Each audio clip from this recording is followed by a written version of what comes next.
Bonsoir, je m'appelle Hélène François et bienvenue à notre mission littéraire Virgule. Ce soir, nous parlerons de l'œuvre de Flaubert et plus particulièrement Madame Bovary. Pour nous guider dans cette démarche, nous avons invité Marina Contreras, une critique littéraire et spécialiste de l'œuvre de Flaubert. Cet écrivain français est né à Rouen le 12 décembre 1821. Après son bac, il fera des études en droit qu'il abandonnera à cause d'une maladie nerveuse. Il entreprendra l'écriture de Madame Bovary après son retour d'un voyage en Orient. Les romans les plus connus de Flaubert a pris 56 mois de travail, de septembre 1851 à mai 1856, avant d'être censuré en 1857, la même année que la censure des Fleurs du mal de Baudelaire.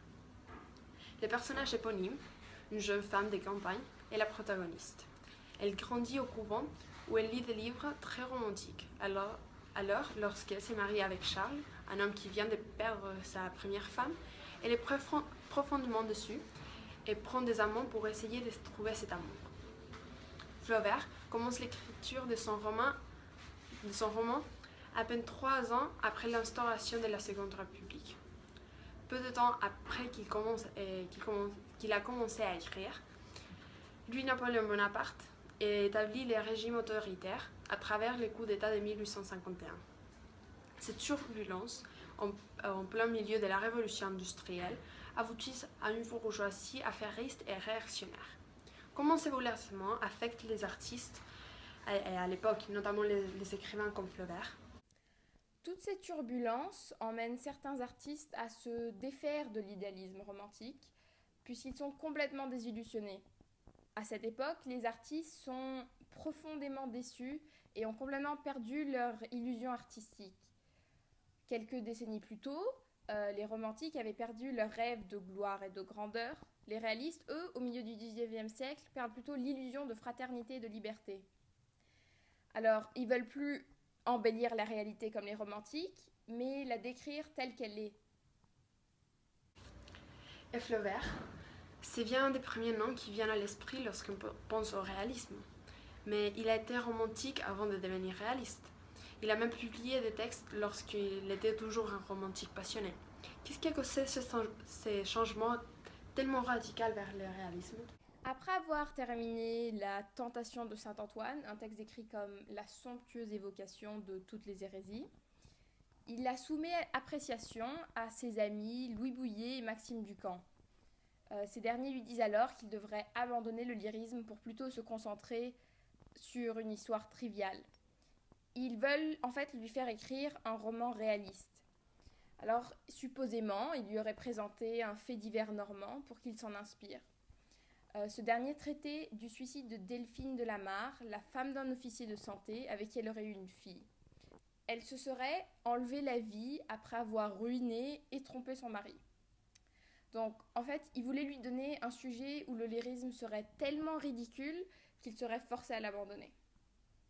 Mais ce n'est pas du tout ce qui s'est passé, n'est-ce pas? Il a beau tout faire pour ne pas être romantique. Il y a de nombreux passages où son amour pour le lyrisme refait surface. Il ne l'a pas complètement abandonné. En effet, il a beau chercher à se défaire de lui à travers des Emma et Léon. Ils sont moqués par leur intermédiaire. Les passages romantiques sont nombreux. Il aurait même dit à un moment Madame Bovary, c'est moi. Comment expliquer cela? Pour commencer, ce que vous venez de dire a beau être une des citations les plus connues de Flaubert, ses sources ne sont pas très fiables, puisqu'il ne l'a jamais écrit. Cependant, il y a beaucoup d'autres citations qui, elles, sont écrites, qui démentent son identification au personnage et à l'œuvre. Par contre, il est vrai qu'on retrouve bien du romantisme, surtout justement les passages où ces deux personnages romantiques se retrouvent.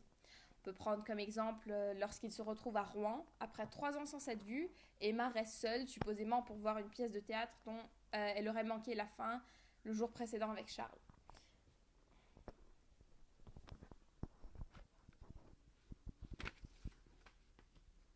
Ils entendirent 8 heures sonner aux différentes horloges du quartier Beauvoisine, qui est plein de pensionnats, d'églises et de grands hôtels abandonnés. Ils ne se parlaient plus, mais ils sentaient en se regardant un bruissement dans leur tête, comme si quelque chose de sonore se fût réciproquement échappé de leurs prunelles fixes. Ils venaient de se joindre les mains, et le passé, l'avenir, les réminiscences et les rêves, tout se retrouvait confondu dans la douceur de cette extase. La nuit s'épaississait sur les murs, où brillaient encore à demi perdues dans l'ombre les grosses couleurs de 4 estampes représentant 4 scènes de la tour de Nesle, avec une légende au bas, en espagnol et en français. Par la fenêtre à guillotine, on voyait un coin de ciel noir entre des toits pointus. Donc ici, on peut dire que c'est romantique parce que les rythmes binaires créent un rythme, une musicalité typique du lyrisme.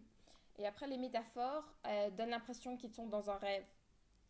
Finalement, on se retrouve dans un mélange de tonalités puisque seulement le milieu est lyrique, le début et la fin sont plutôt réalistes puisque la description spatiale donne un sens de réel et il y a plus ou moins, il n'y a pas vraiment d'image. Il ne se représente peut-être pas à travers Madame Bovary, mais il y a quand même des événements et des personnages dans sa vie qui se rapprochent de la sienne. Il a lui-même habité Rouen. Son père et son frère sont officiers de santé, plus précisément des chirurgiens-chefs de l'hôtel Dieu de Rouen, et sa mère est fille de médecin. Est-ce qu'on pourrait dire que lorsqu'il se lance dans le réalisme pour la première fois, il utilise des éléments connus pour simplifier sa tâche? Seulement une petite partie de l'histoire se déroule à Rouen et ses connaissances médicales ne devaient pas être très nombreuses. Alors, ces informations ont peut-être aidé Flaubert, mais plus de recherches ont sans doute été nécessaires. Après, pour la ville, il voulait utiliser une ville existante pour situer son lecteur dans un cadre spatio-temporel existant. Et ça l'a sans doute aidé d'utiliser une ville qu'il connaissait. Mais il a quand même créé Yonville, parce qu'il ne cherchait pas à représenter une seule ville ou personnage, mais un type qui pourrait s'appliquer à plusieurs. Lorsqu'il traite les pieds d'Hippolyte, Charles utilise un vocabulaire très technique et les symptômes de l'empoisonnement par l'arsenic, qui sont présents lors de la mort d'Emma, sont des détails qu'il ne connaissent pas par des histoires qu'il aurait peut-être racontées son père. En quoi ce passage est tellement réaliste? Tandis qu'il étudiait les équins, les varus et les valgus, c'est-à-dire les stréphocatopodies, les stréphondopodies et les stréphexopodies, ou pour parler mieux, les différentes déviations du pied, soit en bas, en dedans ou en dehors, avec les stréphipopodies et les stéphanopodies, autrement dit torsion en dessus et redressement en haut, M. Homais, par toutes sortes de raisonnements, exhortait les garçons d'auberge à se faire opérer. Ici, on peut bien voir l'attention aux détails que j'ai mentionné avant et aussi le vocabulaire scientifique que Flaubert a dû rechercher. Dans ce passage, Flaubert mêle en fait le réel à la fiction pour faire en sorte que sa fiction, donc son œuvre, soit plus réelle. Parce que le docteur Duval, qui est l'auteur du livre que Charles utilise pour son opération, a vraiment existé. Donc ça aide à ancrer l'histoire dans la réalité. Après, l'histoire du pied beau permet de révéler le niveau d'incapacité de Charles, ce qui dégoûtera encore plus Emma, qui ira trouver confort auprès d'autres amants. Avant l'opération, Emma est enthousiaste parce qu'elle pense que peut-être Charles n'est pas aussi banal qu'elle pense, mais lorsqu'il rate et se ridiculise, sa honte de lui augmente encore plus. Alors Charles est dégradé, il est obligé d'aller chercher un autre médecin pour réparer son dégât. Donc les actions pendant ce passage s'enchaînent, mais pas dans le même jour. Comme c'est un roman de lenteur, et elles sont très graphiques, elles sont remplies de détails physiques qui choquent.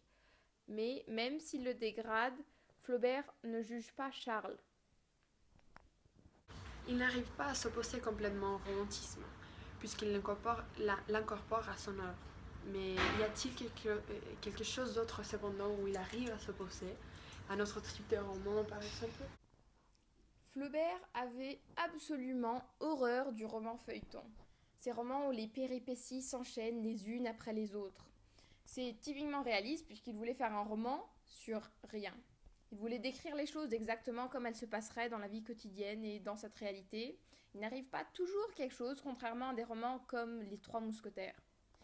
Il privilégiait grandement les romans de lenteur où supposément il n'arrive jamais rien.